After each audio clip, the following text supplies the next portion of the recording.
कि जहां भी परमात्मा की चर्चा होती है और परमात्मा की चर्चा में हमें बैठने का सौभाग्य प्राप्त होता है, इससे बड़ा सुंदर समय कोई दूसरा और नहीं हो सकता।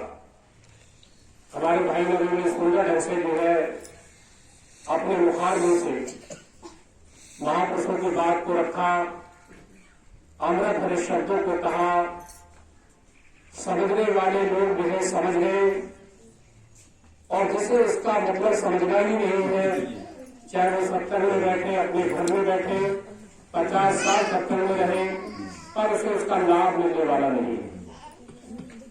महापुरुष कहते हैं मन कहे तन कहे और मन ठिकाने नहीं, ऐसे आने और जाने से क्या फायदा। हम सत्संग में रोज जाते हैं और अपने आचरण को नहीं बदलते। हमारा आचरण नहीं रहा, हमने आज गलती की, कल भी गलती की, और जो है फिर हमने गलतियों को छोड़ दिया। कैसे छोड़ दिया? जब हम गुरु के सत्संग में गए, हमने गुरु की बात को सुना और बड़े जो है सच्चे मन से और उन बातों को हमने सुनकर के अपने आचरण में उतारा। रोज भजन करना शुरू कर दिया। जब रोजाना हमने भजन करना शुरू कर दिया तो हमारे अंदर की जो है गंदगी धीरे धीरे सफाई होना शुरू हो जाती, साफ होना शुरू हो जाती। कहते घर की गंदगी जैसे जो है माता बहने रोज साफ करती है। अगर वो घर को रोज साफ सुथरा ना रखे तो वही घर जो हमने जिसमें संगमरमर लगवा रखा है, बड़ा पेंट लगवाया है, टाइलें लगवाई है, डिजाइनें लगवाई है, बहुत अच्छे ढंग से उस मकान को बनाया, सारे जीवन की कमाई हमने जो है मकान में लगाई, पर उस मकान को हमने अगर साफ सुथरा नहीं रखा तो मकान जो है इतना गंदा हो जाएगा कि उसे देखने वाले भी ये कहेंगे कि इतना पैसा तो मकान में लगाया पर जो है इसको साफ सुथरा नहीं रख सकते, फिर पैसा को लगाने का क्या फायदा हुआ। इसी प्रकार से महापुरुष कहते हैं कि जिस चोले में हम और आप बैठे हुए हैं, कि चोला जो है परमात्मा ने एक कम 84 लाख रुपया भुगतने के बाद आपको ये सौभाग्य से प्राप्त हुआ। जिस चोले की महिमा को हम समझ नहीं पा रहे। आज छोटे छोटे बच्चे जो है शराब का कौवा, गुटखा, तंबाकू, खैनी, बीड़ी, सिगरेट और स्मोक, बहुत प्रकार के जो है नशे करते हैं। महापुरुष कहते हैं जो है भाई आज है नशों को छोड़ दो, क्योंकि नशों को करने से क्या होता है कि हमारी बुद्धि भ्रष्ट हो जाती है। हम परमात्मा की बात को छोड़ो, हम अपने माँ बाप की बात सुनने को तैयार नहीं होते। माँ बाप कहते बेटा स्कूल जाओ, बच्चा स्कूल जाने को तैयार नहीं।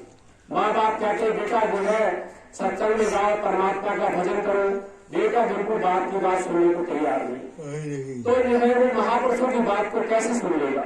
महापुरुष कहते हैं प्रथम गुरु जो है वो माँ बाप होते, और अगर हमने माँ बाप की बात को नहीं सुना, पहले गुरु की आज्ञा का पालन नहीं किया, तो हम जो है दूसरे गुरु हमारे अध्यापक होते हैं, जिन गुरुओं से हमने जो है शिक्षा ली, जिन गुरुओं से पढ़ाई लिखाई जो सीखी, डिग्री प्राप्त की और जाकर के फिर जो है डिप्टी कलेक्टर हुए या फिर कोई अधिकारी अफसर रहे गए है।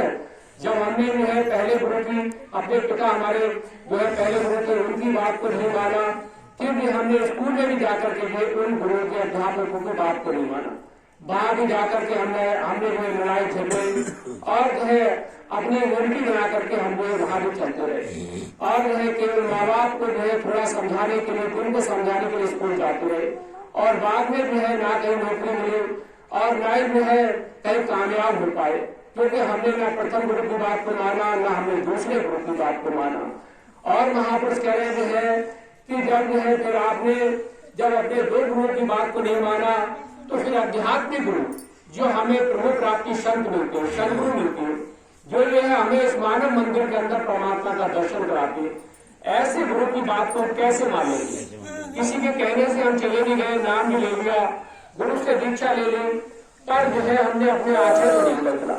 माँ बाप को मारना, पीटना, गाँव में घर में झगड़ा करना, वही अहंकार भरी बातों को कहना, फिर जो है हमें सत्संग में जाने से क्या फायदा हुआ।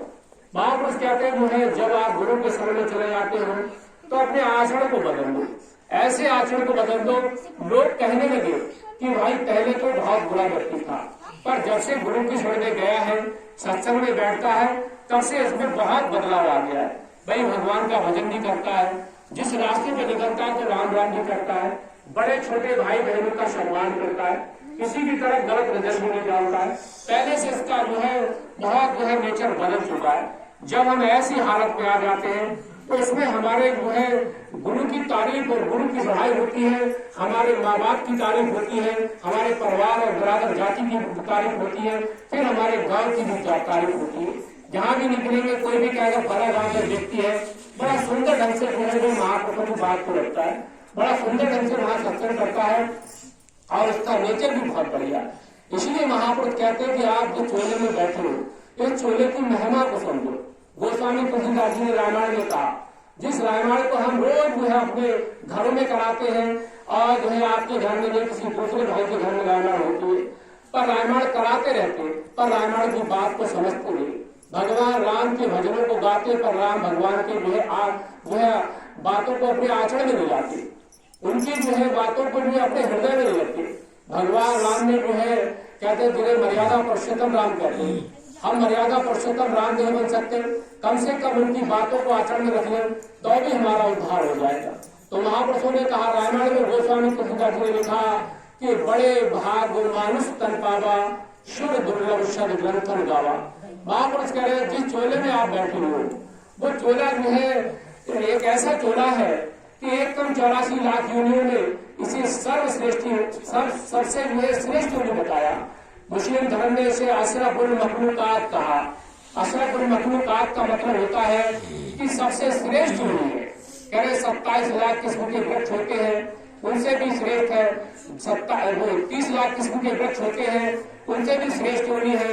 और 27 लाख किस्म के जीव जंतु, उनसे भी श्रेष्ठ योनि है। और कहा 14 लाख किस्म के पशु पक्षी, उनसे भी ये श्रेष्ठ योनि है। और कहा 9 लाख जल के जीव, उनसे भी आप श्रेष्ठ योनि हो। और कहा 4 लाख भूत प्रेत यक्ष किन्नर मनुष्य इत्यादि, कहा कि भूत प्रेत यक्ष किन्नर उन सबसे आप श्रेष्ठ हो। 1,84 लाख योनियों में सबसे श्रेष्ठ योनि आपको बताया गया। इसलिए महापुरुष कह रहे हैं कि सुर दुर्लभ, कि सुर माने देवता, जिन देवताओं की आप रोज पूजा करते हो, रोज पूजा उनकी करते हो और वो देवता भी सत्संग सुन रहे हो और हर जगह सुनते हो और बड़ा खुश होते हैं, बड़ा प्रसन्न होते हैं जहाँ जहाँ सत्संग होता है, जो उन्हें बड़ा अच्छा लगता है, क्योंकि सत्संग उन्हें बड़ा मुश्किल से सुनने को मिलता है। तो देवता लोग भी कहते हैं कि भाई इस कली काल में बहुत कम बिरला लोग ऐसे हैं जो परमात्मा की चर्चा सत्संग के माध्यम से करते हैं। जब कोई सत्संग करेगा, परमात्मा की चर्चा करेगा, तभी तो हमको सुनने के लिए मिलेगी। तो बड़ा प्रसन्न होते हैं देवता लोग भी। तो गोस्वामी तुलसीदास ने रामायण में लिखा कि सुर दुर्लभ, कि तुम जिसकी पूजा करते हो वो देवता लोग भी चाहते कि एक बार हमें मनुष्य ने मिल जाता तो हम भी परमात्मा का भजन कर लेते और मोक्ष की प्राप्ति हो जाती। जिस रामायण में कहा कि साधन धाम मोक्ष कर द्वारा पाए न पर हमारा, कि यह मानव शरीर क्या है, इस साधना का धाम है कि शरीर में रहकर के हम परमात्मा का भजन कर सकते हैं, साधना कर सकते हैं। इस शरीर में रहकर के हम साधना कर सकते हैं और साधना करके मोक्ष का दरवाजा खोल सकते हैं। ऐसे चोले में हम और आप बैठे हुए, पर महापुरुष कह रहे हैं कि साधना कैसे करोगे, भजन कैसे करोगे। भजन ये गाने से नहीं होता। बहुत सारे भाई कीर्तन में भी गाते, सत्संग में भी गा देते, कभी राम का भजन, कभी कृष्ण का भजन, कभी किसी और का भजन। पर महापुरुष कहते हैं जिन भजनों को आप गा रहे हैं उन भजनों में कुछ भजन ऐसे हैं जिन भजन को गाने से आपको कोई लाभ नहीं मिलने वाला। पर कुछ भजन ऐसे जैसे ये कहते हैं कि बना मन मंदिर आलीशान तेरे पूजन को भगवान। ऐसे भजन हम गाते और सुनते और उनका मनन करते, तब हमें उसमें कुछ मिलता है। अभी हमारे भतीजे ने शब्द गाया, भजन गाया कि राम आगे आगे और लक्ष्मण पीछे और बीच में सीता मैया। तो ये भजन क्या है, ये हमें सिर्फ इतना दर्शाता है कि भगवान राम जब वन को गए थे तो राम आगे चल रहे थे, लक्ष्मण भैया पीछे पीछे चल रहे थे, बीच में माता सीता चल रही थी। इन शब्दों को गाने से हमें परमात्मा की भक्ति का रास्ता नहीं मिलेगा। क्यों नहीं मिलेगा? वो केवल एक दर्शाया गया है कि भगवान राम जो है वनवास को गए थे तो पीछे पीछे लक्ष्मण, आगे राम और बीच में मैया सीता चल रही थी। पर ऐसे भजनों से हमें ज्ञान मिलेगा कि जैसे कि तेरे पूजन पर भगवान बना मन मंदिर आलिशान, ये भजन है। इस भजन से क्या मिला कि भगवान के पूजने के लिए मंदिर कौन सा है? बाहरी मंदिर नहीं, कह रहे बना मन मंदिर आलिशान।